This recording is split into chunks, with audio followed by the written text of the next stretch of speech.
Hello friends, स्वागत करती हूँ मैं आपका अपने YouTube channel Roorkee blogger Meera J में। और आशा करती हूँ आप अपने घर पे बहुत खुश होंगे। तो आज पहला नवरात्रा है और उसकी आपको ढेर सारी शुभकामनाएं। माता रानी का आशीर्वाद आप सबके ऊपर सदैव बना रहे। तो मैं पूजा करने बैठ गई हूँ और करती हूँ घट स्थापना और दीप प्रज्वलित।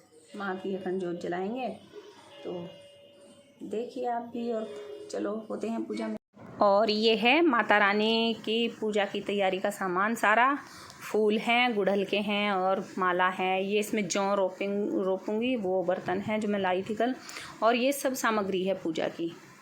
और चलो करते हैं माता का सबसे पहले स्नान और श्रृंगार। पहले ठाकुर जी का करेंगे। तो अपने ठाकुर जी को मैंने नहला दिया है और इनको ये पग पहना दी है। कितने सुंदर लग रहे हैं मेरे ठाकुर जी।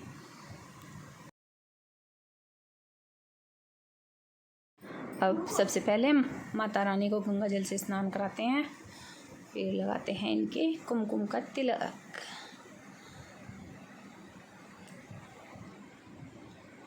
और अब पहना देते हैं इनको माला। माँ को गुड़हल का फूल बहुत पसंद है, तो गुड़हल के फूलों से भी माता का श्रृंगार करते हैं। तो सज गई हमारी अम्बे माँ फूलों से। और अब श्रृंगार चढ़ा देते हैं माता को। और अब अखंड ज्योत के लिए ना दिया तैयार करते हैं, उनकी बाती। तो मैंने कलावा लिया है और एक हाथ से कुछ ज़्यादा कलावा लेना है, क्योंकि 8 दिन तक ज्योत जलेगी। नवमी तक ही जलती है, हमारे अष्टमी होती है वैसे। तो अब इसको मैं लपेटा दे के ना मजबूत कर लूँगी। और ये दिए का, तो इसको ना ये जो दिए में बीच में आता है, इसमें हमने डाल के इसको अच्छी तरीके से टाइट बंद करेंगे, वरना घी तेल जो भी कुछ डालेंगे ना वो नीचे रिस जाएगा। तो इसलिए इसको टाइट से बंद करें और अच्छी तरह सेट कर दें। और इसके नीचे मैंने प्लेट रखी है कि जो भी अगर थोड़ा बहुता तेल घी होगा वो प्लेट में जाएगा। और अब ये लोटा है मिट्टी का, इस पे भी मैंने बांध दिया है, क्योंकि खाली बिना कलावे के ना रखनी नहीं चाहिए कोई भी शुभ की चीज़। और ये हल्दी और कुमकुम को मिलाकर बना लिया है मैंने। अब इससे मैं स्वास्तिक चिन्ह बनाऊंगी लोटे पे, जो सूचक माना जाता है चारों दिशाओं का और गणेश जी का। वैसे तो दिशाएं 10 होती हैं, लेकिन फिर भी, और ये इनमें करना बहुत ज़रूरी होता है। ये भी दिशाओं का ही प्रतीक माना जाता है, शुभता का। और अपने कलश को भी सजा लेते हैं प्यारा सा, और टिक्के लगाकर अपने कलश को सजा लेते हैं। और ये दीपक भी मैं सजा लेती हूँ, इस पर भी स्वास्तिक चिन्ह बना लिया है। और टिक्के लगा देंगे दीपक पर भी।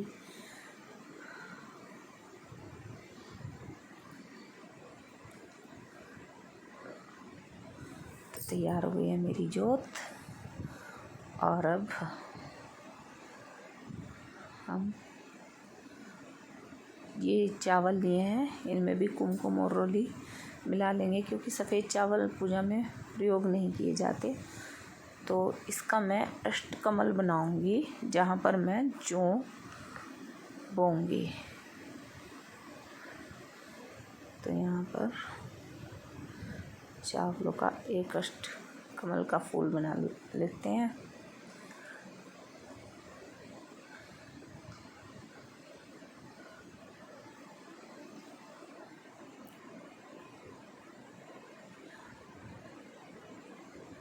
ये ऐसे बनकर तैयार हो गया हमारा फूल। और इस पर हम ये पात्र रख देंगे, लेकिन उससे पहले हम वहाँ पर देखो, ये हैं जो हम बोएंगे, इसको भी टिक्के लगा लेते हैं, ऐसे भी सजा लेते हैं। वही है, हर चीज़ को सजाना अच्छा लगता है, माता को पसंद है। और ये ना 1 रुपये का सिक्का यहाँ पर रख देंगे बीच में, उसके ऊपर ये अपना पात्र रखेंगे। इसे कहते क्या है ये मुझे नहीं पता, बस मिट्टी का बर्तन है, इसमें अपने जौ बो देंगे। और ये जो मिट्टी ली है मैंने, इसे साफ़ कर लिया था, और अब इनके ऊपर और थोड़ी सी मिट्टी डाल देंगे। अब पानी डाल देते हैं।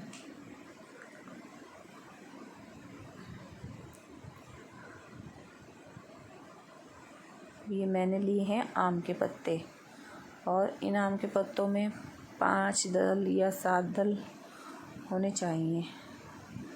और मैं ना अलग अलग पत्ते नहीं लगाती हूँ, क्योंकि एक बार पूजा करते समय ना पंडित जी ने कहा था कि कभी भी इसकी जो फुंगल होती है ना, उसे तोड़कर अलग अलग पत्ते प्रयोग में नहीं लाने चाहिए, क्योंकि ये जो इसकी होती है ना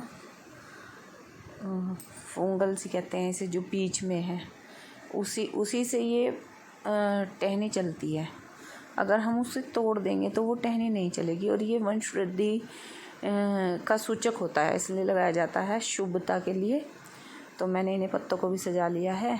ये देखिए, ये बीच में ये होनी ज़रूरी है। अगर आप देखना, अगर ये किसी भी पत्ते की तोड़ देंगे तो वो टहनी कभी नहीं चलेगी, बढ़ेगी ही नहीं वो। तो अब हम अपने इसमें कलश में डाल लेते हैं। ये सादा जल है और ये गंगा जल है। दूध इसमें नहीं डालेंगे, क्योंकि 8 दिन तक दूध खराब हो जाएगा फिर, तो वो ठीक नहीं है। इसमें थोड़ी सी मैंने चीनी डाल ली है, और अब हम इसको अच्छी तरीके से थोड़ा सा दबाते हुए रखेंगे, क्योंकि ये एक बार हम इसकी स्थापना कर देते हैं तो उसके बाद इसको हिलाया नहीं जाता, और ये हिलना भी नहीं चाहिए। ये अष्टमी के दिन ही हिलाया जाएगा। और अपने पत्ते रख लेते हैं इसमें अच्छे से, कर देते हैं सेट इनको। और अब ये नारियल ले लिया है मैंने, उस पर नारियल वाले भैया ने चुन्नी लपेट के दी थी। वैसे तो लाल वस्त्र भी लपेटा जाता है, और इससे खाली नहीं रखा जाता है, इस पर कलावा ज़रूर चढ़ाया जाता है, और कलावे में गांठ नहीं लगाई जाती। इसको ऐसे ही बस लपेट के रख दिया जाता है। और इसे रखने का भी एक विशेष ध्यान रखना पड़ता है कि जिस तरफ ये लगता है उस तरफ इसकी आँख आई जाती है, और ऐसे सीधा कभी भी नारियल नहीं रखना चाहिए। तो ये जो आँख है, जिस तरफ ये पेड़ से लगता है ना, वो साइड अपनी साइड करके तब इस नारियल को रखना चाहिए। आप कहीं भी देख लेना, आपको यही विधि सर्वोत्तम विधि बताई जाएगी। तो इसको ऐसे स्थापित करना चाहिए।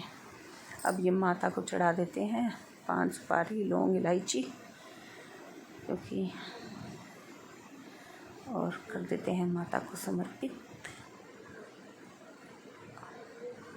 अब चल रखेंगे हम अपनी, ये यहाँ भी जोत जहाँ रखें वहाँ भी थोड़े से चावल। और ये जोत हमेशा माता के जो है बाईं तरफ जलाई जाती है।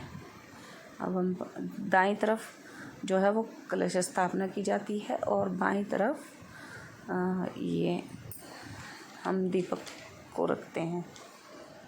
दीपक को रख दिया है, और अब हम इसमें थोड़े से डाल देते हैं चावल के दाने। थोड़ा सा मैंने डाला है घी, और उसके बाद डाल देंगे ये तिल का तेल। ये घर का देसी घी है।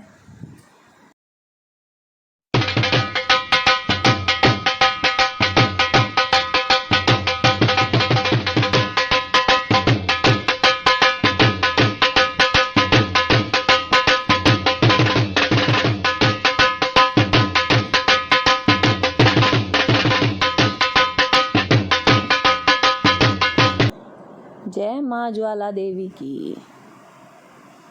तो माता रानी आ गई हैं जोत पर। जय माता दी।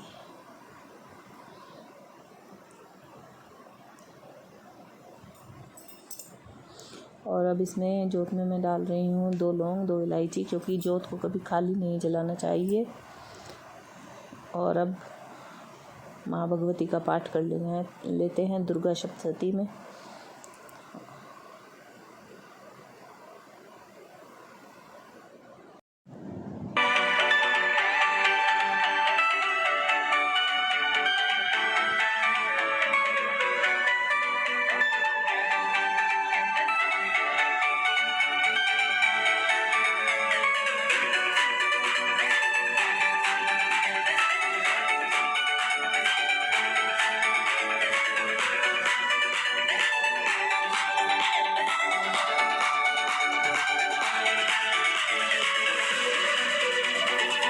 जय माता दी।